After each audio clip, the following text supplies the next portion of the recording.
बिस्मिल्लाहिर्रहमानिर्रहीम। Dear students, मैं उम्मीद करता हूं कि आप सब खैरियत से होंगे। क्लास 11 सब्जेक्ट फिजिक्स की न्यू बुक का हम चैप्टर नंबर 2 लेके चल रहे हैं। आज के इस वीडियो में हमारे पास टॉपिक नंबर है 2.8 elastic and in elastic collision. याद रहे ये टॉपिक शॉर्ट और एमसीक्यूज के पॉइंट ऑफ व्यू से इंपॉर्टेंट है।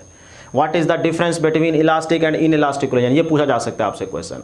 तो यहाँ पे हम डिफाइन करेंगे, प्लस आपको इंपॉर्टेंट एमसीक्यूज भी यहाँ पे बना के दूंगा। फिर इसी टॉपिक के अंदर रहते हुए हम elastic collision in one dimension को डिटेल में डिस्कस करेंगे। ये इस चैप्टर का इंपॉर्टेंट लॉन्ग क्वेश्चन होगा। लेंथ ही जरूर है लेकिन है बहुत ही आसान, इसको समझना जरूरी है। ठीक है, फिर इसके अंदर केसेस होंगे 4, वो अलग से शॉर्ट में भी आ सकते हैं, एमसीक्यू भी वहाँ से बन सकते हैं और लॉन्ग में भी वो शामिल किए जा सकते हैं। तो वीडियो के साथ जुड़े रहेंगे तो इंशाल्लाह ये टॉपिक आपको अच्छे तरीके से तैयार करा देंगे, बहुत ही आसान कर देंगे आपके लिए। ठीक है, फिर याद रखिएगा इलास्टिक कोलिजन इन 2 डायमेंशन का टॉपिक आगे आएगा, फिर in elastic collision in 1 dimension आएगा, फिर in elastic collision in 2 dimension आएगा। तो ये 4 लॉन्ग बनते हैं। तो आज की वीडियो में हम सिर्फ इलास्टिक और इन इलास्टिक को डिफाइन करेंगे, एमसीक्यूज देखेंगे और सिर्फ एक लॉन्ग करेंगे इलास्टिक कोलिजन इन 1 डायमेंशन, इसको एंड तक करेंगे। ठीक है, उसके बाद फिर आने वाले वीडियोस में हम बाकी टॉपिक्स कवर करेंगे। तो जल्दी से वीडियो को लाइक कर ले, चैनल को जरूर सब्सक्राइब कर ले। स्टार्ट करते हैं जी। इलास्टिक कोलिजन, अच्छा कोलिजन किसे कहते हैं? आपके दिमाग में कोलिजन का क्या मतलब हो सकता है? यही टकराना, कि 2 बॉडीज़ जब आपस में टकराते हैं तो इसका मतलब उन 2 बॉडीज़ के बिटवीन कोलिजन हुई है। बिल्कुल ठीक है, आपके दिमाग में यहाँ पे भी ऐसा ही होगा कि 2 बॉडीज़ आपस में टकराएंगे। लेकिन डियर स्टूडेंट्स, ये कोलिजन का मतलब नहीं है कि वो ज़रूरी नहीं है कि टकराएं। आप क्लास 10th में कूलम्स लॉ पढ़ के आए हैं ना, चार्जेस के सेम चार्जेस एक दूसरे को रिपेल करते हैं, अपोजिट चार्जेस एक दूसरे को अट्रैक्ट करते हैं, पढ़ के आ रहे हैं ना, याद है ना। अब इस केस में देखें, अगर मेरे पास सपोज करें यहाँ पे एक पॉजिटिव चार्ज है, दूसरा ये पॉजिटिव चार्ज है। जैसे ही मैं इनको करीब लेके आऊँगा, अब ये दोनों टकराएंगे नहीं, अभी टकराए नहीं होंगे कि एक दूसरे को रिपेल करना शुरू कर देंगे। तो यहाँ पे क्या हुआ है कि दूसरे से दूर जो गए हैं सेम चार्जेस, तो इसका मतलब फिर कोलिजन ही हुई होगी ना। तो आप तो कह रहे हैं कोलिजन के लिए टकराना ज़रूरी है, तो इस केस में देखें टकरा तो नहीं रहे दोनों सेम चार्जेस, फिर भी वो एक दूसरे से दूर जा रहे हैं। तो दूर जाते हुए आप अगर उनको देखें तो क्या कहेंगे कि भाई कोलिजन हुई है, इसीलिए तो ये एक दूसरे से दूर जा रहे हैं। लेकिन यहाँ पे ये दोनों चार्जेस टकराए नहीं हैं, तो इसका मतलब कोलिजन का फिर मतलब ये हुआ कि जब 2 बॉडीज़ आपस में इतना करीब आए कि वो एक दूसरे पे फोर्स एक्सर्ट कर दें, कि 2 बॉडीज़ आपस में इतना करीब आए कि वो एक दूसरे पे फोर्स एक्सर्ट कर दें, ये कहलाता है कोलिजन। अब इन चार्जेस के केस में ये कौन सी कोलिजन है? Electrostatic collision. तो कोलिजन के लिए अगर 2 बॉडीज टकरा रहे हैं तब भी ठीक है, नहीं टकरा रहे तो वो 2 बॉडीज इतने आपस में करीब हों कि एक दूसरे पे फोर्स एक्सर्ट कर दें, ये भी कोलिजन है। ठीक है ना, ये ज़हन में रखिएगा। कोलिजन का मीनिंग आपको मैंने क्लियर कर दिया है। अब ज़रा यहाँ पे देखते हैं इलास्टिक कोलिजन। सपोज करें हमारे पास कोई एक मैजिक बॉल है जिसको हमने ना अर्थ की सरफेस से थोड़ा सा ऊपर हाइट से फॉल करवाया है। अब यहाँ पे ये बॉल है, ठीक है, ये टेबल समझ सकते हैं, अर्थ का फ्लोर समझ सकते हैं, कुछ भी समझ सकते हैं, मार्बल फ्लोर समझ सकते हैं। तो यहाँ से ना हमने एक बॉल को, मैजिक बॉल को थ्रो कराया, फॉल कराया। ठीक है, यहाँ से ऐसे ऐसे छोड़ा, ऐसे नहीं मारना, इसको थ्रो कहते हैं। सिर्फ अपनी फोर्स को रिमूव करना, ये फॉल कहलाता है। तो हमने इसको फॉल कराया, बॉल आया नीचे, ये ऐसे इस फ्लोर पे आके हिट करेगा। जैसे हिट करेगा तो उसके बाद हमने देखा कि ये बॉल दोबारा अपनी पहले वाली हाइट को अटेन करने की कोशिश कर रहा है। मतलब जिस पॉइंट से इसको छोड़ा गया था उसी पॉइंट पे ये देखें दोबारा पहुंच रहा है। तकरीबन 99% देखें उसको फॉलो कर रहा है। हल्का सा नीचे है लेकिन हम तकरीबन कह देते हैं कि उसने अपनी पहले वाली हाइट को अटेन किया है। फिर वो यहाँ पे रुकेगा थोड़ी, दोबारा नीचे आया, फिर टकराया, फिर वापसी गया, इस वाली हाइट को अटेन करने की कोशिश कर रहा है, या कह लें अटेन कर लिया। फिर इस तरह से नीचे आएगा, फिर ऊपर जाएगा, इस वाली हाइट के तक पहुँचेगा। तो यहाँ पे देखें एनर्जी लॉस नहीं हो रही। अगर एनर्जी लॉस हुई होती तो ये कभी भी अपनी पहले वाली हाइट को ना पहुँच पाता। यानी कि यहाँ से आया, यहाँ से टकराया, अगर रास्ते में कहीं एनर्जी लॉस हो जाती तो ये कभी भी अपनी पहले वाली हाइट तक ना पहुँच पाता, यहाँ तक पहुँच पाता। फिर इस तरह से दोबारा नीचे आता, फिर टकराता, फिर एनर्जी लॉस होती, फिर ये कभी इस हाइट को अटेन ना कर पाता, यहाँ तक पहुँचता। तो ऐसी चीज़ तो यहाँ पे देखने को नहीं मिल रही ना, लिहाजा ये अपनी पहले वाली हाइट को अटेन कर रहा है, लिहाजा यहाँ पे एनर्जी लॉस नहीं हो रही। तो फिर ये क्या है? इलास्टिक कोलिजन, कि वो कोलिजन जिसमें काइनेटिक एनर्जी लॉस ना हो, काइनेटिक एनर्जी कांस्टेंट रहे, मोमेंटम कांस्टेंट रहे, वो कोलिजन आपकी इलास्टिक कोलिजन कहलाती है। तो फिर यहीं से इसको डिफाइन कर दें, a collision in which kinetic energy of a system remains constant. तो इस केस में हमने देखा कि सिस्टम की जो काइनेटिक एनर्जी है वो कांस्टेंट रह रही है, वो कंजर्व्ड है। ठीक है, कहीं पे एनर्जी लॉस नहीं हो रही। तो ऐसी कोलिजन को आप कहते हैं इलास्टिक कोलिजन। डेफिनेशन क्लियर है? इसको मैथमेटिकली आप लिखना चाहें तो आप ये लिख सकते हैं कि इनिशियल काइनेटिक एनर्जी, यानी कि यहाँ पे इस बॉल की जो भी इनिशियल काइनेटिक एनर्जी होगी, इनिशियल काइनेटिक एनर्जी तकरीबन बराबर है फाइनल काइनेटिक एनर्जी के। थोड़ी बहुत लॉस ज़रूर होगी, क्योंकि ऐसी कोई कोलिजन है ही नहीं कि जहाँ पे एनर्जी लॉस ना हो। 5-10% होगी, लेकिन हम उसको इग्नोर करेंगे, ठीक है ना, क्योंकि हम कोई आइडियल केस तो ले नहीं रहे हैं, हम इन रियल लाइफ बात कर रहे हैं। तो फिर वो थोड़ी बहुत लॉस होगी, वो मैं यहाँ पे भी आपको मीनिंग क्लियर कर दूंगा। लो जी, डेफिनेशन क्लियर है, मैथमेटिकल फॉर्म भी आपको क्लियर हो गई। आप आ जाए इन इलास्टिक कोलिजन की डेफिनेशन।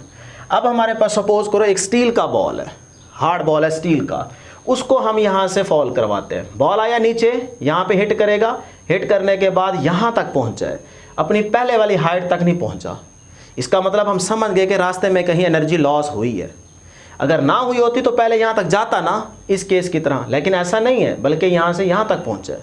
फिर उसके बाद दोबारा नीचे आया, फिर उसने हिट किया मार्बल फ्लोर से, फिर यहाँ तक पहुँचा, इसके बराबर नहीं पहुँचा, फिर यहाँ से नीचे आया और चुप करके बैठ गया, है ना।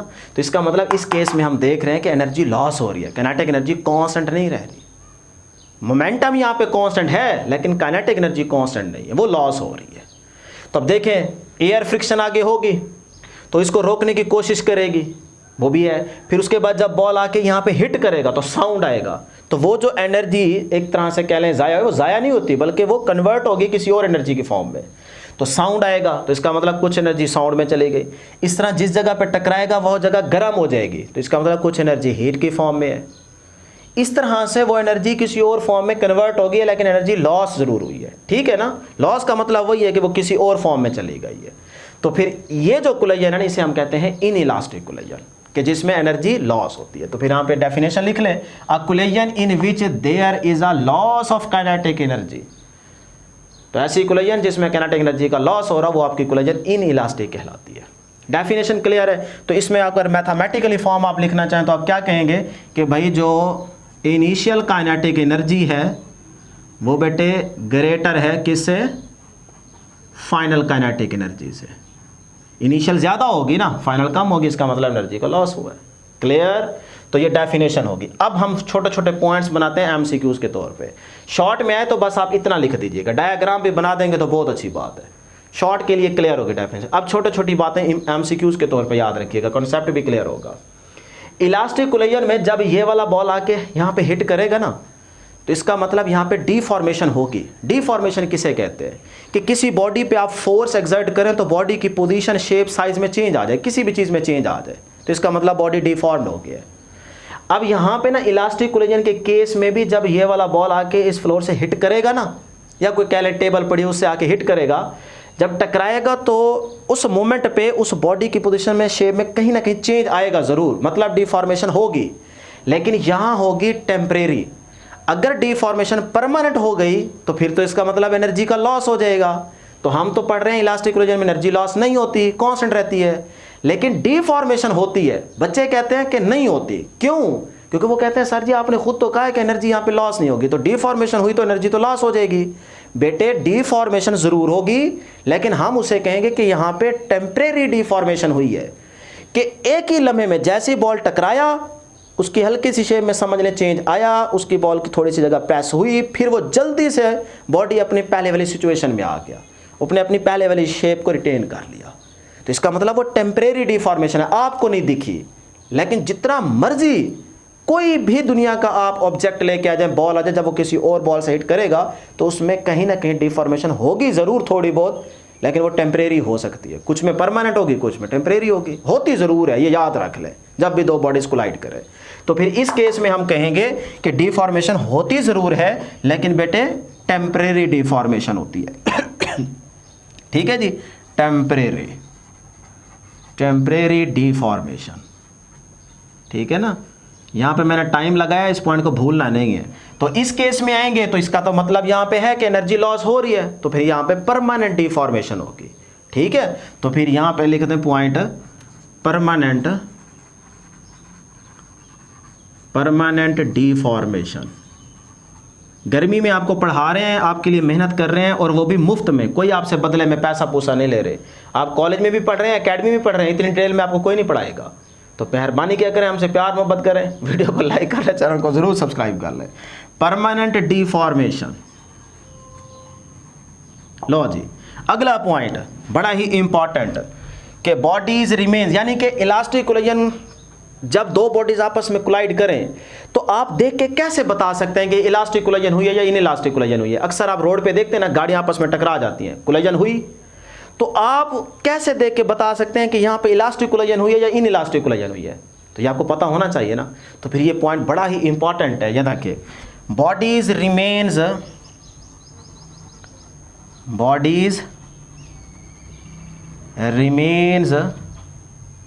सेपरेटेड। अगर कोलिजन ऐसी हुई है कि एक बॉडी आया, दूसरे बॉडी से टकराया और फौरन अलग अलग हो गए, टकराते ही फौरन अलग अलग हो गए, तो आप देख के समझ आइएगा कि ये इलास्टिक कोलिजन है। ये है निशानी। अक्सर हम रोड पे देखते हैं ना, कार आई दूसरी कार से टकराई, वो आगे और वो आगे, अलग अलग हो जाती है फौरन ही, तो इसका मतलब ये इलास्टिक कोलिजन हुई है। तो गाड़ियों की शेप इलास्टिक कोलिजन के फार्मूले पे भी बनाई जाती है। इसका मैं अलग से बड़ी डिटेल में ये डिस्कशन कर सकता हूँ कि कैसे डिज़ाइन रखे जाते हैं, क्यों रखे जाते हैं, बंदे को बचाने के लिए, गाड़ी को बचाने के लिए, फिर लंबी बहस हो जाएगी। बहरहाल यहाँ पे ज़रूरी नहीं है, तो बहरहाल आप पॉइंट याद रख ले, ठीक है। तो जब भी दो बॉडीज़ कोलाइड करें और फ़ौरन से ही वो सेपरेट हो जाएं कोलिजन के बाद, तो फिर आप समझ जाइएगा कि ये इलास्टिक कोलिजन हुई है। इसी तरह यहाँ पे आपने देख लेना है कि बॉडीज़ रिमेन्स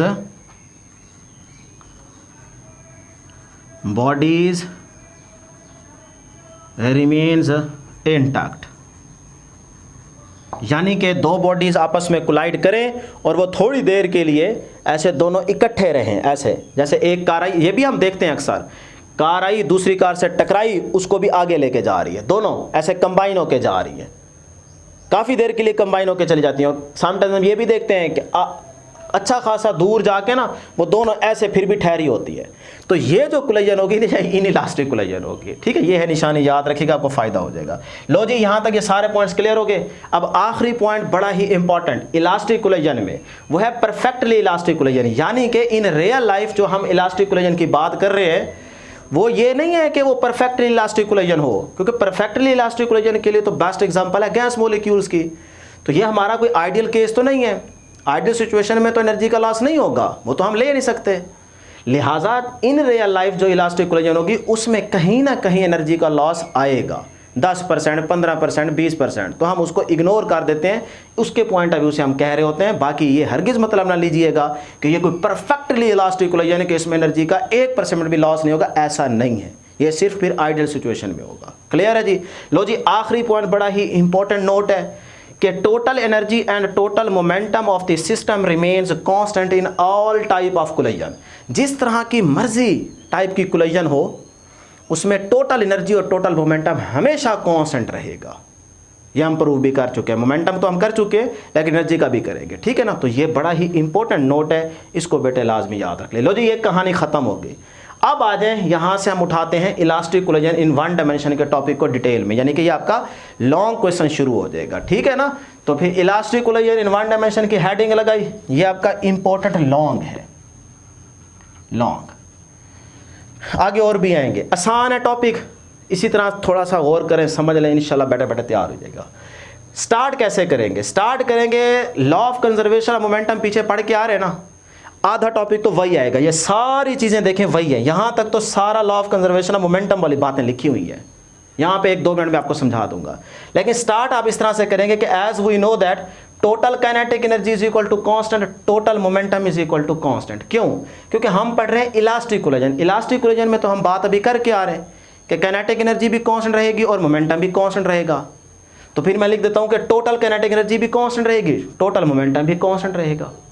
आगे है in one dimension. One dimension का क्या मतलब है? वन डायमेंशन का मतलब ये है कि एक बॉल जब स्ट्रेट लाइन में आके सेम डायरेक्शन में दूसरे बॉल को आके हिट करे, तो दूसरे बॉल के लिए जरूरी है कि पहले वाले की डायरेक्शन को फॉलो करते हुए आगे उसी स्ट्रेट लाइन में सेम डायरेक्शन में मूव करे, तो ये कहलाएगी वन डायमेंशन। यानी कि अलोंग एक्स एक्सिस ही टकराने के बाद दोनों बॉल मूव करें, यह है वन डायमेंशन का मतलब। इस तरह आप वाई के एक्सिस के अलॉन्ग भी बात कर सकते हैं। अगर ऐसा हो गया कि एक बॉल आया, ये सपोज करें एक बॉल है, ये इस लाइन पे, इस स्ट्रेट लाइन पे मूव करता हुआ यहाँ पे सपोज करें दूसरा ब्लैक वाला बॉल पहले पड़ा था, ये यहाँ पे दोबारा बना देता हूँ, ये सपोज करें जी यहाँ पे था, ठीक है ना। अब ये वाला बॉल गया, जैसे इसको हिट करेगा, अब ये वाला बॉल सपोज करें इधर चला गया और ये वाला बॉल इधर चला गया, तो फिर ये वन डायमेंशन थोड़ी होगा, इसकी डायरेक्शन और है, उसकी डायरेक्शन और है, तो फिर ये वन डायमेंशन नहीं है। वन डायमेंशन का मतलब ये है कि जब ये वाला बॉल इस वाले बॉल को आके हिट करे तो ये वाला बॉल भी इसी डायरेक्शन में आगे जाए, इसी डायरेक्शन में बेटे वो आगे जाए, तो ये कहलाएगा आपका वन डे, कि पहले वाले की डायरेक्शन को फॉलो करते हुए देखें उसी अलोंग एक्स एक्सिस वो मूव कर रहा है, लिहाजा ये कहलाएगी वन डायमेंशन। तो हम वन डायमेंशन का केस ही डिस्कस कर रहे हैं। क्लियर है जी मीनिंग। अब स्टार्ट करते हैं। स्टार्ट हम इस तरह से करेंगे जैसे लॉ ऑफ कंजर्वेशन मोमेंटम के टॉपिक में किया था। एक्सप्लेनेशन सबसे पहले, consider two smooth non rotating hard balls, कि आप पहले दो स्मूथ बॉल, हार्ड बॉल यानी कि स्टील के बॉल्स कंसीडर करें, और वो नॉन रोटेटिंग, रोटेट नहीं करने चाहिए। इसमें ना बहुत सारे टीचर एग्जांपल दे देते हैं, स्नोकर बिलेट बॉल के एग्जांपल दे देते हैं, उसमें तो बॉल रोटेट कर रहा होता है। अगर बॉल रोटेट करेगा तो फिर इसका मतलब कुछ एनर्जी रोटेशनल काइनेटिक एनर्जी में चली जाएगी। तो हम तो कह रहे हैं एनर्जी का लॉस नहीं होता, एनर्जी कांस्टेंट रहती है, ये बात कर रहे हैं, तो फिर गलती हो गई ना। तो इसका आपने मतलब यहीं पे क्लियर कर लेना कि भाई नॉन रोटेटिंग बॉल हो, स्ट्रेट लाइन में ऐसे जाएं बॉल, ठीक है ना। तो टू हार्ड बॉल्स आपने कंसीडर करने, इरेगुलर शेप के बिल्कुल ना हो। ये मैं law of conservation of momentum में एक्सप्लेन कर चुका हूँ कि इरेगुलर का नुकसान क्या होगा। स्मूथ होने चाहिए बिल्कुल, और हार्ड स्टील के बॉल होने चाहिए, और नॉन रोटेटिंग। उसके बाद कहता है जी उन बॉल का मैसेज क्या होगा, m1 एक का और दूसरे का क्या होगा m2, moving with velocities v1 and v2। m1 velocity v1 के साथ मूव करेगा और m2 वाला बॉल जो है वो विद वेलोसिटी v2 मूव करेगा in a straight line, straight line में along x axis in the same direction, same direction में। ये बातें मेंशन कर लेंगे ना। उसके बाद फिर आपने क्या करनी है, डायग्राम बनानी है। डायग्राम में आप दोनों बॉल्स बराबर के भी बना सकते हैं, एक छोटा एक बड़ा भी बना सकते हैं, इससे कोई फर्क नहीं पड़ने वाला, सिर्फ हमने कंसीडर ही तो किया है ना। तो बिफोर कोलिजन, बिफोर कोलिजन ये पहला बॉल जिसका मैस m1 है, वेलोसिटी क्या होगी v1। इसी तरह से ये क्या है, सेकंड बॉल जिसका मैस m2 है, वेलोसिटी क्या होगी v2। अभी ये टकराए नहीं है, तो टकराने से पहले उनकी सिचुएशन ये है।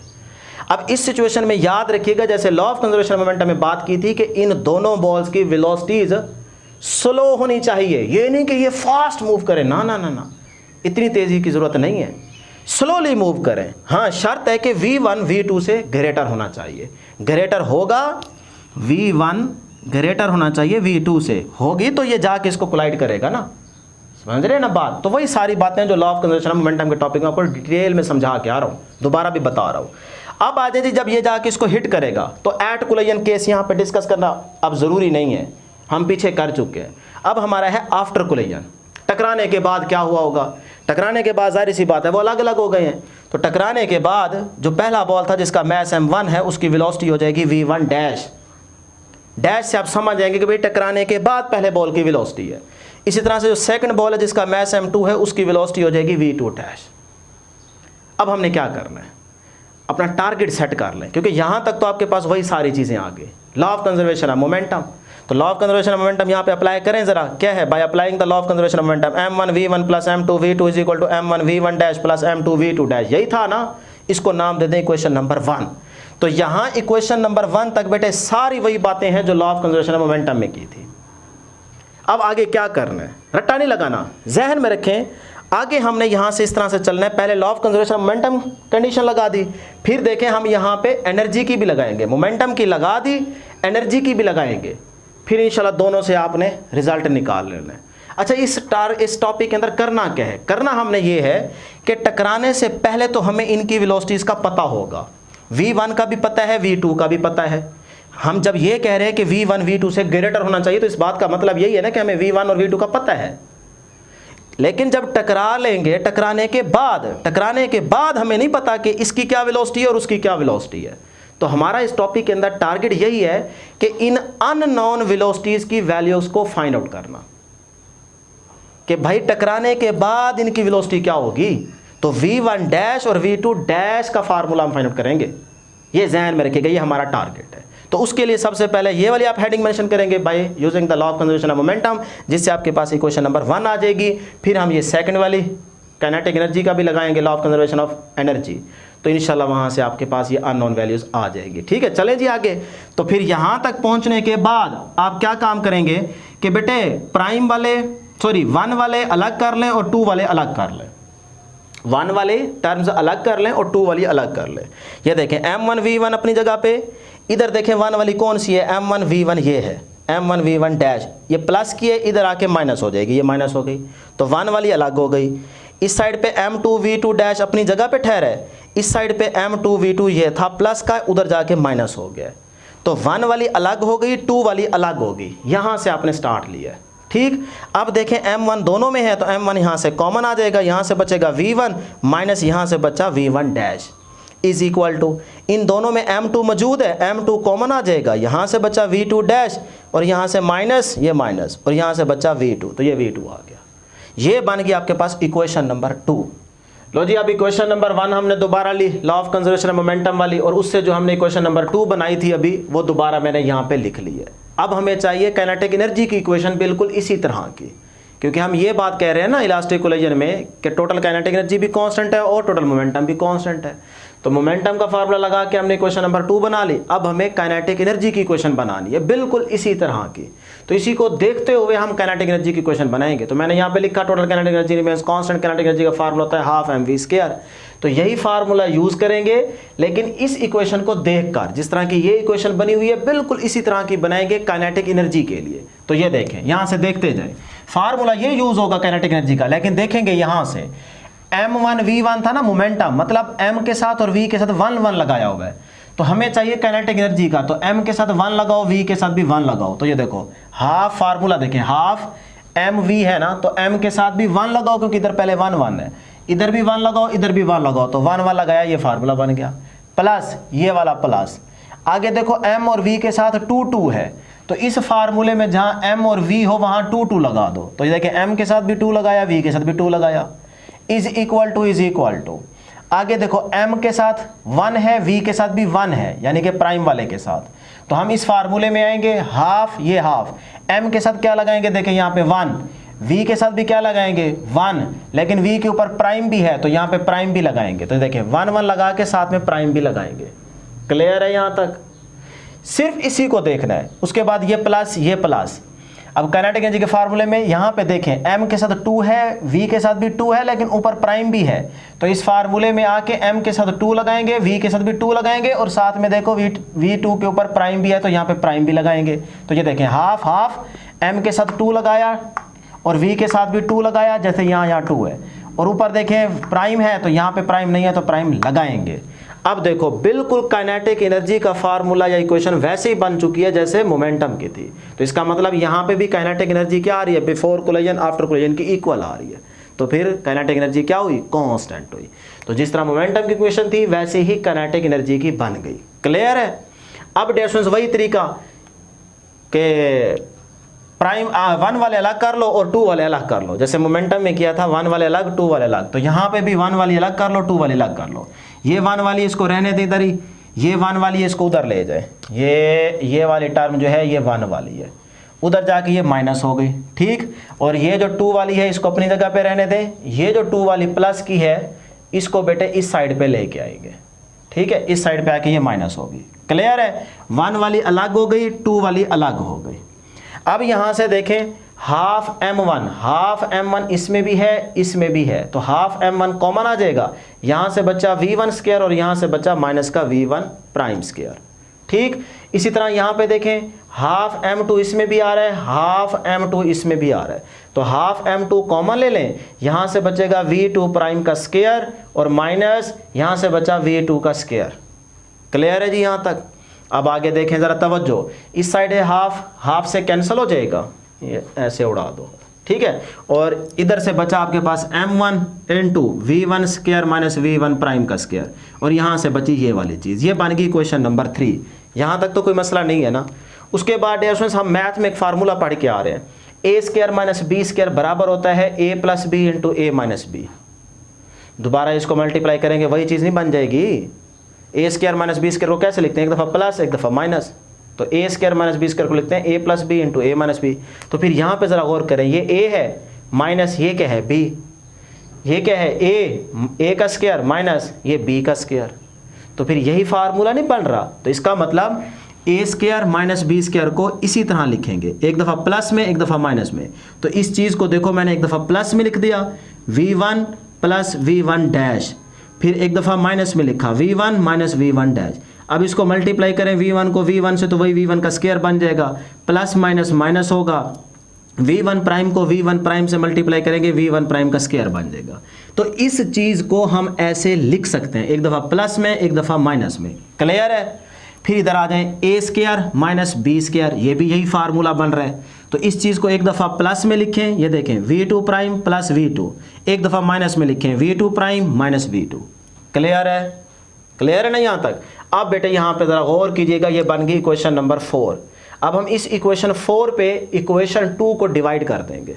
तो मैंने लिखा डिवाइडिंग इक्वेशन 4 बाय इक्वेशन 2। तो इक्वेशन 4 दोबारा ली, ये इक्वेशन 4 सारी ये मैंने दोबारा लिख दी डिवाइडेड बाय, लेफ्ट साइड को लेफ्ट साइड पे डिवाइड करेंगे। इक्वेशन 2 की लेफ्ट साइड ये है, तो ये वाली लेफ्ट साइड देखें यहाँ पे डिवाइड कर दी मैंने। क्लियर? इसी तरह इक्वेशन 2 की ये राइट साइड है, तो ये राइट साइड मैंने यहाँ पे ये डिवाइड कर दी। आसान है यहाँ तक? आराम आराम से चल रहा हूँ, एक एक स्टेप समझा रहा हूँ, लेंथी ज़रूर है आसान। अब आ जाएंगे यहाँ पे देखें, ये m1 से कैंसिल हो जाएगा, v1 माइनस v1 प्राइम ये है और ये v1 माइनस v1 प्राइम ये भी है, तो ये वाला इससे कैंसिल हो जाएगा। इसी तरह ये m2 से कैंसिल हो जाएगा, v2 प्राइम माइनस v2 इधर भी है इधर भी है, v2 प्राइम माइनस v2, तो ये इससे कैंसिल हो जाएगा। यहाँ से आपको मिला v1 plus v1 prime is equal to यहाँ से बचा v2 प्राइम प्लस v2। ये बन गई इक्वेशन नंबर 5। लॉजिक कितना आसान हो गया, कुछ भी नहीं करना। लॉ ऑफ कंजर्वेशन मोमेंटम की इक्वेशन बनाई 1, वहाँ से इक्वेशन 2 मिली, काइनेटिक एनर्जी की इक्वेशन बनाई इसको देखते हुए, यहाँ से अलग अलग करके इक्वेशन 3 बनाई, 3 से फार्मूला ओपन किया, इक्वेशन 4 बनी, इक्वेशन 4 पे इक्वेशन 2 को डिवाइड करते हैं तो इक्वेशन 5 मिल गई। कितना आसान था। अब आ जाए जी इक्वेशन 5 में हल्का सा चेंज करते हैं कि ये जो v1 है इसको अपनी जगह पे रहने दें, मतलब 2 वाले अलग कर लो, प्राइम वाले अलग और अनप्राइम वाले अलग। ये v1 अपनी जगह पे, ये v2 उधर जाके क्या हो जाएगा माइनस, तो ये आके माइनस हो गया। ये v2 प्राइम अपनी जगह पे है, वो प्राइम वाले v1 प्राइम जो है प्लस का है तो इस साइड पे आके माइनस हो जाएगा। अनप्राइम वाले अलग हो गई, प्राइम वाली अलग हो गई इस इक्वेशन नंबर 5 से। क्लियर है यहाँ तक? ठीक हो गया। वैसे यहाँ तक भी आपके पास ठीक था, लेकिन बुक में क्योंकि ये वाली इक्वेशन यूज़ की गई है, इसका एक मीनिंग है वो मैं आपको समझा देता हूँ, फिर उसके बाद यहीं से दोबारा स्टार्ट करेंगे। सिर्फ मीनिंग को समझाने के लिए ऐसी छेड़खानी की जा रही है, क्योंकि यहाँ से डायरेक्ट कभी कभार लॉन्ग आ जाता है ना, वो स्टेटमेंट ऐसी बना देता है, बच्चों को 1 डायमेंशन की स्टेटमेंट देता ही नहीं है, वो यहाँ से स्टेटमेंट दे देता है, बच्चे कहते हैं पता नहीं ये कौन सा लॉन्ग है, तो वो इसीलिए यहाँ पे समझाना आपको ज़रूरी है।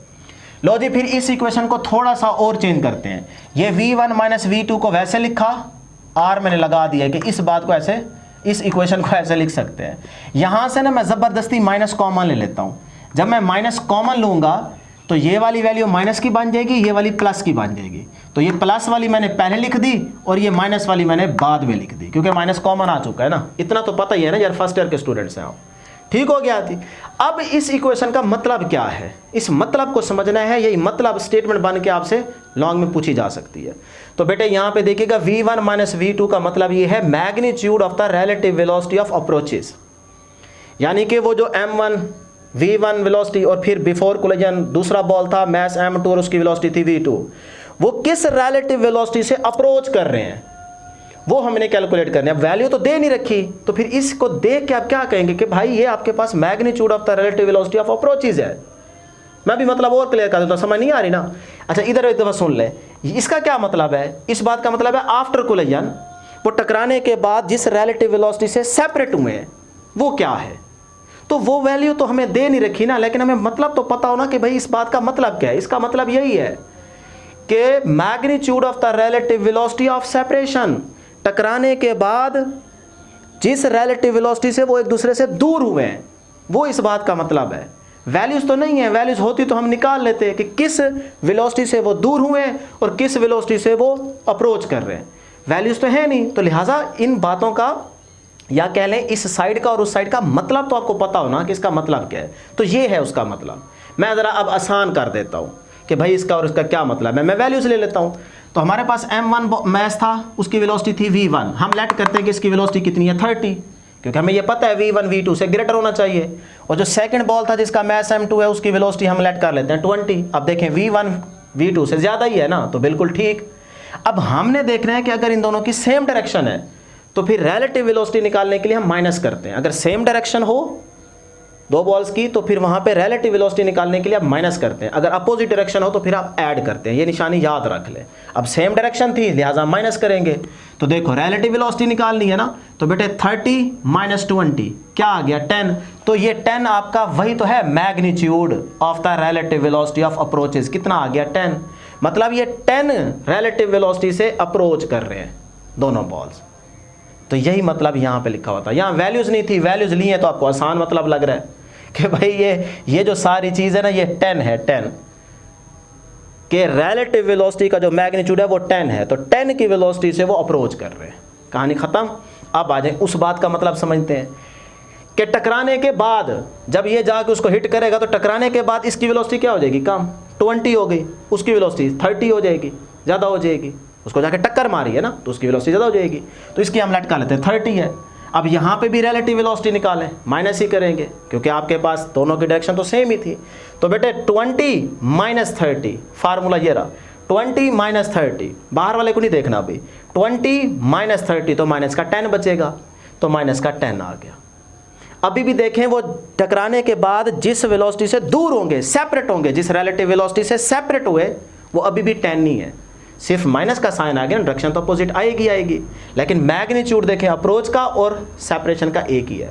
तो इसका मतलब जितनी रिलेटिव वेलोसिटी अप्रोचेस का मैग्नीट्यूड है उतना ही magnitude relative velocity of the separation होगा।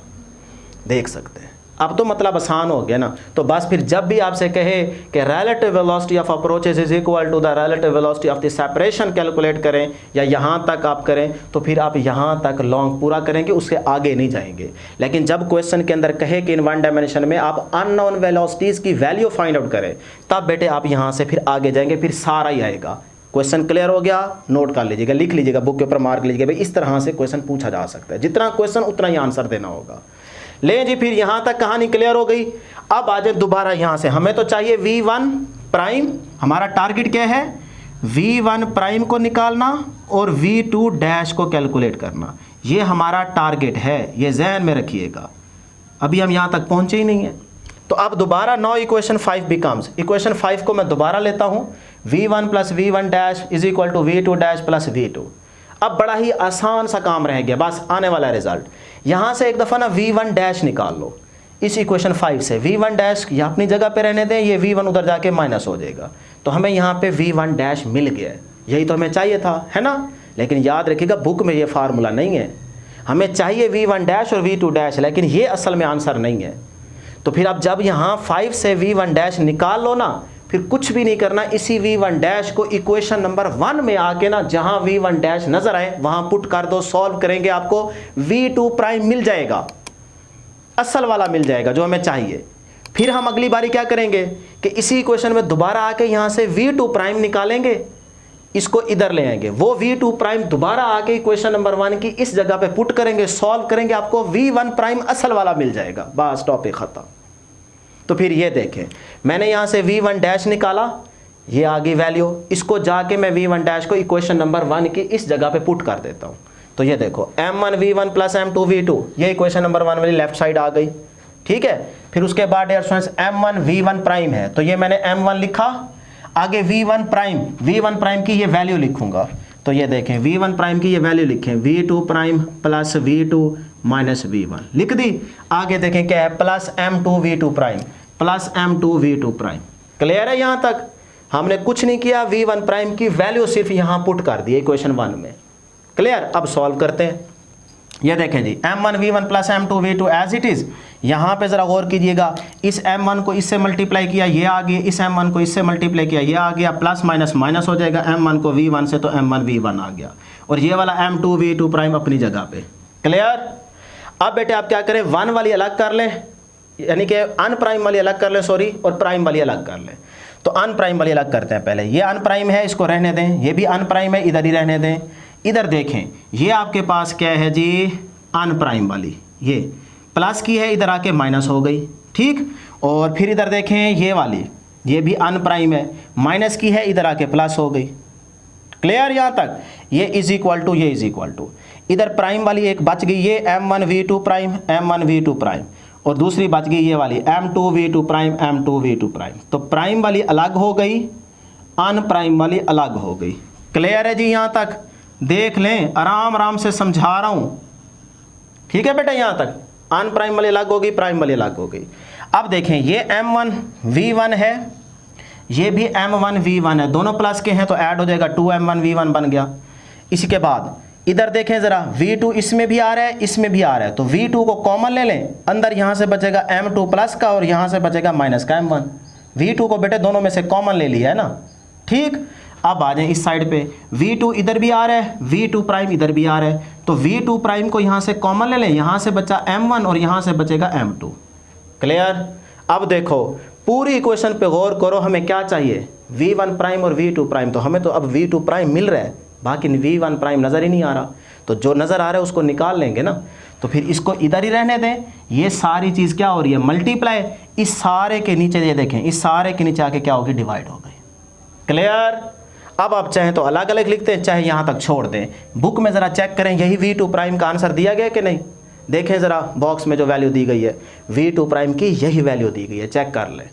अब आप इसको अलग अलग भी लिख सकते हैं क्योंकि यहाँ प्लस का साइन है ना, तो इसके नीचे भी ये होगा, 2m1v1 के नीचे भी लिख सकते हैं, फिर ये प्लस, फिर इस सारे के नीचे भी इसको लिख सकते हैं। तो आपकी मर्जी है, चाहे यहाँ तक छोड़ दें, चाहे यहाँ तक अलग अलग कर दें। लो जी, v2 प्राइम तो गया हमें मिल, ये तो हमें गया है मिल। अब हमें चाहिए v1 प्राइम, तो क्या करेंगे, वही तरीका, इक्वेशन 5 से v2 प्राइम निकालें और उसको आके इक्वेशन नंबर 1 की इस जगह पे पुट करें, तो आपको v1 प्राइम पक्का मिलेगा, वही बुक वाला। लो जी, अब वही इक्वेशन नंबर 1 हमने यूज़ की और ये इक्वेशन नंबर 5 आ गई जो पीछे हमने यूज़ किया, दोबारा लिख ली। अब हमने क्या करना है, इक्वेशन 5 से v2 प्राइम निकालना है। ये तो v2 प्राइम को अपनी जगह पे रहने दें, ये प्लस का v2 है, उधर जाके क्या हो गया, माइनस हो गया। अब v2 प्राइम आ गया ना, यही v2 प्राइम की वैल्यू इक्वेशन नंबर 1 में इस जगह पे पुट कर देंगे। तो ये देखें, this value put in equation number 1, तो यहाँ पे पुट करते हैं। ये देखें जी, ये left side as it is लिख दें यहाँ पे, फिर इज इक्वल टू ये आ गया, m1v1 प्राइम ये आ गया, m2 ये आ गया। आगे देखें v2 प्राइम है, तो v2 प्राइम की ये वाली वैल्यू लिखेंगे, तो ये मैं यहाँ पे लिख देता हूँ, क्या है जी, v1 plus v1 dash minus v2। लो जी, पुटिंग कर दी। अब बेटे m2 को सिंपल इससे मल्टीप्लाई कर देंगे, ये वाली साइड एज इट इज़, ये भी ऐसे लिख दें, m2 को v1 से तो ये m2 v1 हो गया, प्लस m2 को v1 प्राइम से मल्टीप्लाई करेंगे तो ये आ जाएगा, प्लस माइनस माइनस m2 को v2 से तो ये m2 v2 आ गया। क्लियर? अब वही तरीका, अन प्राइम वाले अलग कर लें, प्राइम वाले अलग कर लें। तो अन प्राइम वाले पहले अलग करते हैं। ये देखें जी, ये आपके पास m1v1 प्लस m2v2 अन प्राइम है, तो दोनों को इधर ही रहने दें। अब यहाँ पे ज़रा गौर कीजिएगा, ये आपके पास है जी m2v1 प्लस का अन प्राइम का, इसको उधर ले जाते हैं तो ये माइनस हो जाएगा। देखिए इधर प्लस का है, इस साइड पे आके माइनस हो गया, ये आ गई वैल्यू, ठीक है। उसके बाद यहाँ पे ज़रा गौर करें, ये अन प्राइम वाली माइनस की है, इस राइट साइड पे, लेफ्ट साइड पे लेके जाएंगे तो ये प्लस की हो जाएगी, तो ये आ गई m2v2, ये प्लस हो गया, ठीक है यहाँ तक। अब इस साइड पे सिर्फ और सिर्फ आपके पास प्राइम वाली बच गई, एक ये वाली बच गई और एक ये वाली बच गई, दोनों को मैंने यहाँ पे लिख दिया, इधर छेड़खानी नहीं करनी, ठीक है जी। अब आ जाए दोबारा इधर, यहाँ पे ज़रा गौर कीजिएगा, एक m2v2 ये है और एक m2v2 ये है, दोनों प्लस के हैं, तो दोनों को ऐड करेंगे 2m2v2 बन जाएगा। अब ज़रा यहाँ पे गौर करें, इसमें भी v1 आ रहा है, इसमें भी v1 आ रहा है, यानी कि इस वाली में और इस वाली में, इन दोनों में v1 है, तो v1 को कॉमन ले लें, v1 यहाँ से कॉमन आ जाएगा, यहाँ से बचेगा प्लस का m1 और यहाँ से बचेगा माइनस का m2। तो ये देखें m1 माइनस m2 बच गया, v1 कॉमन आ गया दोनों में से, ब्लू वाली में से, ठीक। इस साइड पे आ जाए, इधर m1v1 प्राइम है, इधर प्लस m2v1 प्राइम है, तो दोनों में क्या कॉमन आ रहा है, v1 प्राइम। v1 प्राइम यहाँ पे भी दिख रहा है और यहाँ पे भी दिख रहा है, तो v1 प्राइम को कॉमन ले लें, यहाँ से m1 बचेगा और यहाँ से m2 बचेगा प्लस का, ठीक है यहाँ तक। अब देखो पूरी इक्वेशन में ज़रा गौर करें, आपको सिर्फ v1 प्राइम नज़र आ रहा है, यही तो हमें चाहिए। तो v1 प्राइम को अपनी जगह पे रहने दें, ये सारी चीज़ मल्टीप्लाई हो रही है, इस सारे के नीचे जाके क्या हो जाएगी, डिवाइड हो जाएगी। तो लो जी, ये आपके पास v1 प्राइम भी आ गया, v2 प्राइम पहले फाइंड आउट कर लिए, अब v1 प्राइम आ गया, बुक में चेक कर लें, यही वैल्यू है, ठीक है, चाहे आप इस m1 प्लस m2 को इसके नीचे अलग लिख दें, फिर इसके नीचे अलग लिख दें, तो वो ये बन जाएगा, एक ही बात है। तो बुक में ये दो इक्वेशंस दी गई हैं, v1 प्राइम की और v2 प्राइम की, तो हमारी भी यही तो आई है। देखे ना बेटे, यही चीज़ है ना। अब ये भी प्लस की है, ये भी प्लस की है, बुक ने इसको पहले लिखा है, इस वाली को बाद में लिखा है, तो कोई मसला नहीं है, इसको बाद में लिखें या पहले लिखें, एक ही बात है। इसी तरह से यहाँ पे ये v2 प्राइम की वैल्यू बुक वाली, ये हमारी भी यही आई थी। क्लियर, लो जी, टॉपिक ख़त्म हो चुका है। अननोन वेलोसिटीज़ मतलब v1 प्राइम और v2 प्राइम की हमने वैल्यू निकाल ली है। अब हमारे पास है लास्ट में 4 केसेस। ये शॉर्ट में भी आते हैं, हेडिंग वो मेंशन करेगा, लॉन्ग में अगर केसेस कहे या कोई हेडिंग मेंशन करे तो लिखने हैं, अदरवाइज लॉन्ग यहाँ तक कंप्लीट हो जाता है। जितना क्वेश्चन उतना बेटे आपने आंसर देना है, ठीक है। और ये केसेस अलग से शॉर्ट में भी आ जाते हैं, स्टेटमेंट बन के आएगी या डायरेक्ट कंडीशन देगा, और MCQ में भी पूछ सकता है। तो इसीलिए इन दो वैल्यूज़ को तो रट्टा लगा लें, याद रखें, ज़बानी कैलकुलेशन भी आनी चाहिए लॉन्ग के लिए, लेकिन ये दोनों वेलोसिटीज़ की आपने अननोन वेलोसिटीज़ की वैल्यू फार्मूला याद रखने हैं, ताकि शॉर्ट में और MCQs में अगर कोई आए तो फिर आपको ये वैल्यूज़ याद होंगी, पुटिंग करेंगे आंसर आ जाएगा। मैं भी करके दिखाता हूँ, ठीक है ना, तो इसको रट्टा लगा लीजिएगा। अब आ जाएंगे, पहला केस देखते हैं। 4 केसेस हैं, मैं एक दो मैं कर देता हूँ, एक दो आप खुद कर लीजिएगा, नहीं तो फिर 4 में कर देता हूँ, ठीक है। तो केस नंबर 1 क्या है? केस नंबर 1 में ना ये कंडीशन वो आपको देगा बेटे, ये वो आपको कंडीशन देगा कि when m1 is equal to m2, मतलब पहले बॉल का जो मैस है उतना ही सेकंड बॉल का मैस है, और वेलोसिटी जाहिर सी बात है v1 ग्रेटर होगी v2 से, ये जाके उसको हिट करेगा। तो बिफोर कोलिजन ये डायग्राम बन गई, आफ्टर कोलिजन ये डायग्राम बुक में दी गई है, और बुक की डायग्राम में ना यहाँ पे v1 प्राइम को निकाल के शो किया गया है, और यहाँ पे v2 प्राइम की भी वैल्यू शो की गई है, कि मतलब टकराने के बाद इस पहले वाले बॉल की जो वेलोसिटी होगी टकराने के बाद वो उतनी होगी जितनी टकराने से पहले सेकंड बॉल की थी। और यहाँ पे देखें v2 प्राइम किसके बराबर आया हुआ है? v1 के, मतलब टकराने के बाद सेकंड बॉल की वेलोसिटी वो होगी जो टकराने से पहले फर्स्ट बॉल की थी। ये उन्होंने डायरेक्ट बुक वालों ने रिजल्ट दे दिया है, डायग्राम में देख लें, यही है ना। लेकिन आपने डायरेक्ट ऐसे नहीं करके आना, आपको वो कह रहा है when m1 equal to m2। अब आपने वही दो अननोन वेलोसिटीज फाइंड आउट करनी है, v1 प्राइम और v2 प्राइम। मतलब इस चीज़ को आपने वेरीफाई करना है कि v1 प्राइम आपका ये आता है कि नहीं आता, v2 प्राइम ये आता है कि नहीं आता, बस वेरीफाई करना है। तो फिर क्या करेंगे, ये दो वैल्यूज़ आपको याद होनी चाहिए, v1 प्राइम और v2 प्राइम की, पुटिंग करनी है और कुछ भी नहीं करना, आसान काम है। तो आप पेपर में भी इसी तरह करके आएंगे जैसे मैं कर रहा हूँ। तो थोड़ी सी तवज्जो देनी है, पहले ज़रा समझ लें फिर नोट कर लीजिएगा। पहले निकालते हैं v1 प्राइम, तो ये देखें फार्मूला उसका लिखें, v1 prime is equal to m1 minus m2 divided by m1 plus m2 into v1। फिर क्या है बेटे, plus 2m2 divided by m1 plus m2 into v2। लो जी, ये आ गई v1 प्राइम की वैल्यू। याद थी तो लिख ली है ना, आपको ऐसे याद करनी है, रट्टा लगाना है। मैं तो यहाँ से देख के लिख रहा हूँ, आपको याद करनी है। अच्छा जी, अब आ जाए v1 प्राइम निकालते हैं कि हमारा ये आता है कि नहीं आता। तो केस क्या है, m1 is equal to m2। तो इस पूरी इक्वेशन में जहाँ m1 दिखे वहाँ m2 लगा दो। ये नहीं करना कि जहाँ m1 दिखे वहाँ m2 लगाते जाओ, जहाँ m2 दिखे वहाँ m1 लगाते जाओ, ये काम नहीं करना। एक काम करना है, जहाँ m1 दिखे वहाँ m2 लगा दो, या फिर जहाँ m2 लगे वहाँ m1 लगा दो, एक काम करना है बस। तो मैं ना m1 की जगह क्या लगाऊंगा, m2 लगाऊंगा। तो ये देखो यहाँ पे m1 नज़र आ रहा है, m2 लगा दें, माइनस ये m2 as it is v1 भी अपनी जगह पे, डिवाइड बाय m1 की जगह m2 लगा दें, plus m2 as it is, plus ये 2m2 डिवाइड बाय m1 की जगह m2 आ जाएगा, प्लस m2 अपनी जगह पे, और साथ में ये क्या है, v2। लो जी, क्लियर है ना। इस तरह से आपने पुटिंग कर देनी है, ठीक है। अब देखें ज़रा यहाँ पे, ये m2 है, ये भी m2 है, कैंसिल हो जाएगा, आंसर 0। 0 को v1 से मल्टीप्लाई तो 0 0 और समथिंग, आंसर 0, ये तो आ गया 0। प्लस इधर देखें 2m2 v2 divided by m2 plus m2, ये इकट्ठा कर दूं, m2 प्लस m2 कितना हो जाएगा, 2m2, ठीक है। यहाँ तक देख लें। अब बेटे ये 2 2 से कैंसिल, m2 से कैंसिल, तो v1 dash is equal to 0 plus v2, तो ये आपके पास आ गया v2। लो जी, v1 प्राइम जो है, v1 प्राइम ये किसके बराबर आ गया, v2 के बराबर आ गया। तो अब आप ज़रा डायग्राम में देखें, v1 प्राइम जो है वो v2 के बराबर है ना, तो टकराने के बाद फर्स्ट बॉल की जो वेलोसिटी होगी वो टकराने से पहले जो सेकंड बॉल की वेलोसिटी थी उसके बराबर होगी। इस तरह से ये प्रूफ हो गया। आपने देखना ज़रूर है बुक से, लेकिन करना बेटे इस तरह से है। अब आ जाए v2 प्राइम निकालते हैं।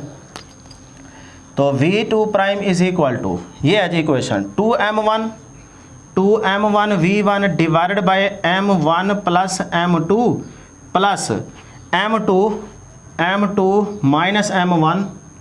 Minus m1 divided by m1 plus m2 into v2। ठीक है जी, ये v2 प्राइम की वैल्यू लिख दी। अब आप पुटिंग करें, m1 की जगह m2 लगाना है, तो ये देखें जी, 2m1 की जगह क्या लगा दूं, m2, साथ में v1 डिवाइडेड बाय m1 की जगह m2 प्लस m2 अपनी जगह पे, प्लस ये m2 माइनस m1 की जगह क्या लगाऊंगा, m2 डिवाइडेड बाय m1 की जगह m2, ये प्लस m2 अपनी जगह पे, साथ में क्या है v2। क्लियर है यहाँ तक? अब बेटे ये देखिएगा ज़रा गौर से, ये बन गया 2m2 v1 divided bye m2 plus m2, 2m2 हो जाएगा, प्लस यहाँ पे देखें m2 से कैंसिल हो जाएगा, 0 0 को v2 से मल्टीप्लाई करेंगे, 0 0 ओवर समथिंग आंसर 0, तो ये सारा हो गया 0। अब बेटे ये 2 2 से कैंसिल, m2 से कैंसिल, तो v2 prime is equal to, यहाँ से बच गया v1 प्लस 0, तो आप ऐड करें तो फिर इसका मतलब वही वैल्यू ही आएगी v1, तो ये आ गया v2 prime is equal to v1। लो जी ज़रा देखें डायग्राम में, v2 प्राइम किसके इक्वल है, v1 के, तो v2 प्राइम हमारा v1 के इक्वल आया हुआ है। तो इस तरह आप पहला केस सॉल्व करेंगे। तो ये देखें जी, अब है केस नंबर 2। केस नंबर 2 में उसने कंडीशन दे दी है कि when m1 is equal to m2 and v2 is equal to 0। मतलब ये हमारे पास देखें, फर्स्ट बॉल जिसका मैच m1 है, वेलोसिटी क्या है v1, ये सेकंड बॉल जिसका मैच क्या है m2, इसके बराबर है, लेकिन इस सेकंड बॉल की वेलोसिटी देखें क्या है 0, मतलब कि ये बॉल क्या है रेस्ट पे, तो वही कंडीशन बन गई। अब टकराने के बाद मतलब ये वाला बॉल जब जाके इसको हिट करेगा, तो कोलिजन के बाद फर्स्ट बॉल की जो वेलोसिटी है वो क्या हो गई है, v1 प्राइम, मतलब कि 0। अब ये रेस्ट में आ गया टकराने के बाद, ये वाला बॉल पहला, और जो सेकंड बॉल पहले रेस्ट में था, अब वो टकराने के बाद इस वेलोसिटी से जा रहा है, मतलब v2 प्राइम क्या है, v1 के इक्वल। जो टकराने से पहले फर्स्ट बॉल की वेलोसिटी थी, अब टकराने के बाद सेकंड वाला बॉल उसी वेलोसिटी से आगे जा रहा है। तो यही चीज़ आपने वेरीफाई करनी है, प्रूव करनी है। ठीक है, डायग्राम में असल में रिजल्ट दिया हुआ है, आपने इस तरह से प्रूव करना है मैथमेटिकल। तो पहले v1 प्राइम निकालते हैं। ये देखें जी, v1 प्राइम की ये मैंने इक्वेशन लिख दी, यहाँ से देख के मैंने यहाँ पे लिख दी। अब पुटिंग करते हैं, बस यही कंडीशन आपने लगानी होती है, बस ये लगानी है। तो जहाँ पे m1 दिखे वहाँ m2 लगा दो, जहाँ v2 दिखे वहाँ 0 लगा दो। तो ये इक्वेशन है जी, m1 यहाँ पे दिख रहा है मुझे, तो यहाँ पे मैं लगा देता हूँ m2 minus m2 as it is divide by, नीचे m1 है तो इसकी जगह m2 प्लस m2 अपनी जगह पे, v1 है इसके साथ कोई छेड़खानी नहीं करनी, प्लस ये आगे 2m2 अपनी जगह पे, v2 देखो v2 क्या है 0, तो यहाँ पे 0 लगा दो, डिवाइडेड बाय नीचे देखो m1 की जगह m2 प्लस ये m2 अपनी जगह पे, पुटिंग कर दीजिए। अब देखें ज़रा एहतियात के साथ बेटे, ये देखें m2 माइनस m2 ये कैंसिल हो जाएगा, रिजल्ट 0, 0 को यहाँ से v1 से मल्टीप्लाई करें, 0 0 और समथिंग आंसर 0, फिर उसके बाद प्लस ये 0 किसी भी चीज़ से मल्टीप्लाई करेंगे तो 0 0 और समथिंग आंसर 0, तो ये v1 प्राइम आ गया बेटे किसके इक्वल, 0 के इक्वल। तो अब देखें टकराने के बाद v1 प्राइम क्या आया हुआ है, 0, तो इसका मतलब बिल्कुल ठीक है। टकराने के बाद पहले वाला बॉल जाके उसी जगह पे बैठ जाएगा, 2 वाली की जगह बैठ जाएगा, तो इसकी वेलोसिटी क्या हो जाएगी टकराने के बाद, 0। तो ये आपका प्रूफ हो गया। अब चाहिए v2 प्राइम। v2 प्राइम की ये मैंने इक्वेशन लिखी, ये वाली, ठीक है, इसमें भी पुटिंग कर देते हैं। v2 prime is equal to, भाई 2m1 की जगह क्या आ जाएगा, m2 v1 as it is divided by m1 की जगह m2 और ये वाला m2 अपनी जगह पे, प्लस ये m2 माइनस m1 की जगह m2 डिवाइडेड बाय m1 की जगह m2 प्लस ये वाला m2 अपनी जगह पे, साथ में क्या है v2, तो v2 क्या है बेटे 0, ये 0 लगा दे।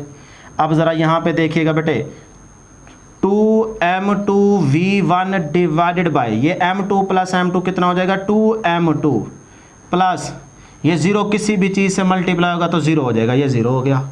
अब ये 2 2 से कैंसिल, m2 से कैंसिल, तो v1 प्लस 0 तो आंसर v1 ही आएगा, तो v1। तो देखें v2 प्राइम क्या आ गया बेटे आपके पास, v1 आ गया। तो देखें v2 प्राइम किसके इक्वल है, v1 के इक्वल है। तो ये आपका रिजल्ट आ गया। लो जी, ये सेकंड केस भी मैंने आपको करवा दिया है। अब आ जाए थर्ड केस की तरफ। थर्ड केस में देखें, वो कह रहा है डायग्राम देखिएगा, डायग्राम बुक में दी गई है कि ये हमारे पास एक छोटा सा बॉल है जिसका मैस क्या है m1, इसकी वेलोसिटी क्या है v1, बिफोर कोलिजन की बात कर रहा हूँ। और ये वाला एक बहुत बड़ा मैस है सेकंड बॉल, उसका मैस क्या है ज़्यादा m2, तो ये वाला बॉल अभी क्या है रेस्ट पे, तो v2 इसकी क्या हो जाएगी 0, वेलोसिटी क्या है सेकंड बॉल की 0।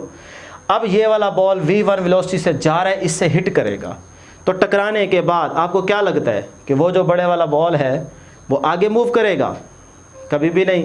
भाई छोटा सा बॉल है, जाके उसके साथ टक्कर मार के वापसी आएगा, बल्कि वो ऐसी थप्पड़ मारेगा कि ये डबल वेलोसिटी से पीछे आएगा, है ना। ये भी हो सकता है, और हो सकता है सिंगल वेलोसिटी से, जिस वेलोसिटी से गया था उसी वेलोसिटी से वापसी आ जाए खले का आगे, ठीक है ना। तो ये देखते हैं बहरहाल। तो फिर कंडीशन क्या बन गई, आपने यहाँ से देख के कंडीशन बना लेनी है कि m1 very very less than m2, ये बुक में दी गई है बात कि m1 very very less than m2।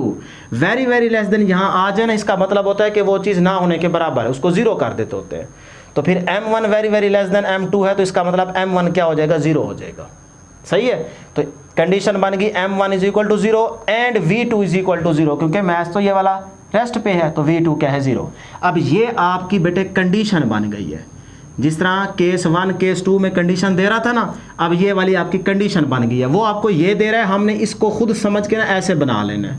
अब जहाँ पे आपको m1 दिखे वहाँ 0 लगाते जाओ, जहाँ v2 दिखे वहाँ पे भी 0 लगाते जाओ, v1 प्राइम और v2 प्राइम निकाल लो, यही वैल्यूज़ आपको मिलनी चाहिए। तो चेक कर लेते हैं फिर। ये देखें जी, पहले v1 प्राइम निकालते हैं। मैंने इक्वेशन लिखी v1 प्राइम की, ये वाली। अब इसमें पुटिंग करते हैं, v1 prime is equal to, भाई m1 दिख रहा है तो यहाँ पे क्या कर दें, 0 लगा दें, minus m2 v1 divided by m1 दिख रहा है, m1 क्या है 0, 0 प्लस ये वाला m2 अपनी जगह पे, क्लियर, प्लस ये आ गया 2m2, v2 हमें दिख रहा है, v2 क्या है 0, तो यहाँ पे 0 लगा दो, डिवाइडेड बाय m1 दिख रहा है 0 लगा दो, प्लस m2। क्लियर है, यहाँ तक देख लें। अब बेटा ज़रा ध्यान से तवज्जो दीजिएगा, बच्चे बहुत सारे गलती करते हैं यहाँ पे। 0 माइनस m2 v1 है, मतलब 0 में ये चीज़ माइनस हो रही है तो भाई यही चीज़ आएगी, ये ना हो कि फिर इसको 0 कर दीजिएगा, ना ना ना ना, ठीक है। तो ये आपके पास आ गया माइनस का m2 v1 डिवाइडेड बाय, यहाँ पे 0 इसमें ऐड होगा तो भाई m2 ही रहेगा, तो ये आ गया m2, प्लस ये 0 किसी भी चीज़ से मल्टीप्लाई करेंगे तो आंसर सारा 0 हो जाएगा। देखें ना, ऊपर 0 आ गया ना, इससे मल्टीप्लाई करेंगे 0 हो जाएगा, 0 और समथिंग आंसर 0, तो ये 0 आ गया, ठीक है यहाँ तक। अब बेटे ये देखें m2 से कैंसिल हो जाएगा, तो v1 prime is equal to ये माइनस का v1 आ गया। ये देखें ना, माइनस का v1 बच गया। लो जी, आपका आंसर आ गया। अब आप देख लें v1 प्राइम किसके इक्वल आ रहा है, माइनस v1 के इक्वल आ रहा है। तो जिस वेलोसिटी से छोटा बॉल गया था, टकराने के बाद उसी वेलोसिटी से वापसी आया है। वेलोसिटी वही है लेकिन आया वापसी है, गया यूं था आया यूं है, तो इसीलिए माइनस का साइन आ रहा है, ठीक है। तो जिस वेलोसिटी से गया था उसी वेलोसिटी से वापसी आया, लेकिन खले कहाँ क्या आया है, तो ये उसके अपोजिट डायरेक्शन आ गई। लो जी, अब करते हैं v2 प्राइम की वैल्यू फाइंड आउट। तो v2 prime is equal to, यहाँ डायरेक्ट पुटिंग कर दूँ, तवज्जो है बेटे, डायरेक्ट पुटिंग कर देता हूँ। 2m1 है तो ये आ गया 2m1 की जगह क्या लगा दूंगा, देखो 0, ये 0, उसके बाद आगे क्या है v1, तो ये v1 लिख दें, डिवाइडेड बाय नीचे m1 की जगह 0 प्लस m2 है तो एज इट इज़ ये वाली चीज़, प्लस आगे देखें m2 माइनस m1 है, m2 माइनस m1 की जगह 0, और फिर आगे देखें v2 है तो v2 भी क्या हो गया 0, डिवाइडेड बाय m1 की जगह 0 plus m2 as it is. अब देखें ज़रा गौर से, ये 0 मल्टीप्लाई हो रहा है, 0 हो जाएगा, ये 0 भी सारी वैल्यू से क्या हो रहा है मल्टीप्लाई, तो ये भी 0 हो जाएगा। यहाँ और क्या करें, ठीक है, तो ये भी 0 हो गया, ये भी सारा 0 हो जाएगा, तो 0 प्लस 0 आंसर 0, तो v2 प्राइम का आंसर क्या आ गया बेटे, 0 आ गया। तो देखें ज़रा डायग्राम में v2 प्राइम किसके इक्वल है, v2 प्राइम जो है वो 0 के इक्वल है। कहीं माइक उड़ ना गया हो, पता नहीं आवाज़ आ रही है आपको कि नहीं। लो जी, गर्मी है बहुत ज़्यादा, थक भी बहुत ज़्यादा गए भाई। प्यार मोहब्बत ज़रूर दिखाइएगा, वीडियो को लाइक कर लें, चैनल को ज़रूर सब्सक्राइब कर लें। लो जी, अब है हमारे पास केस नंबर 4। तो केस नंबर 4 भी बहुत ही आसान है, इसके उलट है। यानी कि ये देखें, हमारे पास मैस m1 जो है वो बहुत बड़ा है, जिसकी वेलोसिटी v1 है, और इसके मुकाबले में मैस m2 क्या है, बहुत छोटा है, और ये क्या है रेस्ट पे, जिसकी वेलोसिटी v2 क्या है 0। अब आपको क्या लगता है कि जब ये वाला बॉल इसको जाके हिट करेगा, इससे कोलाइड करेगा, तो ये वाला बॉल अपनी जगह पे रहेगा? नहीं ना, ये तो बल्कि इसको ऐसा थप्पड़ लगेगा कि ये डबल वेलोसिटी से भाग रहा होगा। तो फिर ये देखें, आफ्टर कोलिजन जो पहला बॉल था उसकी वेलोसिटी क्या है, v1 prime is equal to v1, वो जिस वेलोसिटी से जा रहा था उसी वेलोसिटी से आगे जाएगा टकराने के बाद।